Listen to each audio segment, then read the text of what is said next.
નમસ્તે મિત્રો, આજે આપણે બનાવીશું નવી રીતે નવા સ્વાદમાં જમવાનો સ્વાદ બમણો કરી દે એવી એકદમ ટેસ્ટી પાપડ ચોરી। આ પાપડ ચોરીમાં આપણે ખાસ વસ્તુ એડ કરીશું જેથી ખાવામાં ખૂબ જ સરસ લાગશે।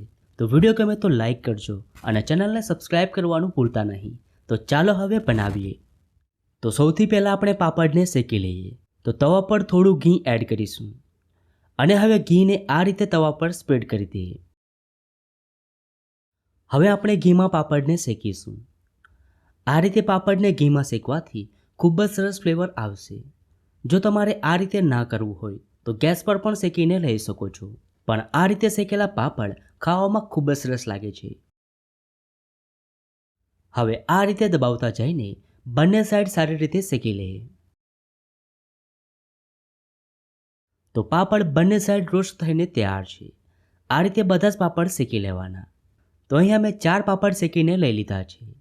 હવે હાથેથી આ રીતે બધા જ પાપડને તોડી એક બાઉલમાં લઈ લઈએ।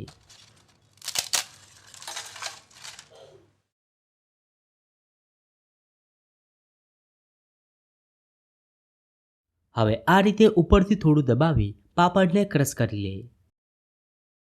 તો પાપડનો ભૂકો તૈયાર છે। આ રીતે તમારે પાપડનો ભૂકો કરી લેવાનો। હવે આપણે શાકભાજી અને મસાલા રેડી કરી લઈએ। તો એક ઝીણી સમારેલી ડુંગળી, એક ઝીણું સમારેલું ટમેટું, સાથે 1/4 કપ કાકડી, 1/4 કપ કેપ્સિકમ, 1/4 કપ કાચી કેરી। તો કેપ્સિકમ અને કાચી કેરી એડ કરવાથી પાપડ ચોરી ખાવામાં ખૂબ જ સરસ લાગશે। હવે તેમાં એડ કરીશું એક ઝીણું સમારેલું લીલું મરચું।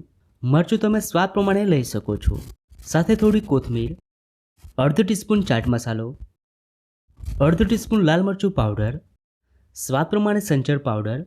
સાદા મીઠાની જગ્યાએ તમે સંચળ પાવડરનો ઉપયોગ કરશો તો તમને એક નવું ફ્લેવર મળશે। સાથે 1/4 કપ તીખી સેવ, 1/4 કપ ભજીયા દાણા અને 1/4 કપ ચણાની દાળ એડ કરી બધી સામગ્રીઓને એકદમ સારી રીતે મિક્સ કરી દઈએ। તમે એકવાર આ રીતે પાપડ ચોરી બનાવજો। ઘરમાં નાના બાળકોથી લઈ મોટા બધાને ખૂબ જ ભાવશે અને બીજી વાર તમને આ જ રીતે બનાવવા કહેશે।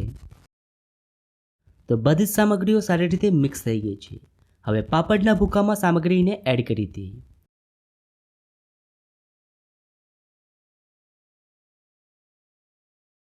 અને હવે એકવાર મિક્સ કરી દઈએ। લાસ્ટમાં સામગ્રી એડ કરવાથી પાપડ એકદમ ક્રિસ્પી રહેશે અને પાપડ ચોરી ખાવામાં ખૂબ જ સરસ લાગશે। જો તમે બધી જ સામગ્રી પહેલા પાપડની ઉપર એડ કરશો તો પાપડ જલ્દી સોફ્ટ થઈ જશે, કારણ કે કાકડી, ટામેટા અને ડુંગળીમાં મોઇશ્ચરનો ભાગ હોય છે। તો એકદમ ટેસ્ટી પાપડ ચોરી બનીને તૈયાર છે। આ રીતે બનાવેલી પાપડ ચોરી ખાવામાં ખૂબ જ સ્વાદિષ્ટ લાગે છે। તો તમને આ પાપડ ચોરીની રેસીપી કેવી લાગી? જો રેસીપી ગમી હોય તો વિડીયોને લાઈક અને શેર કરજો।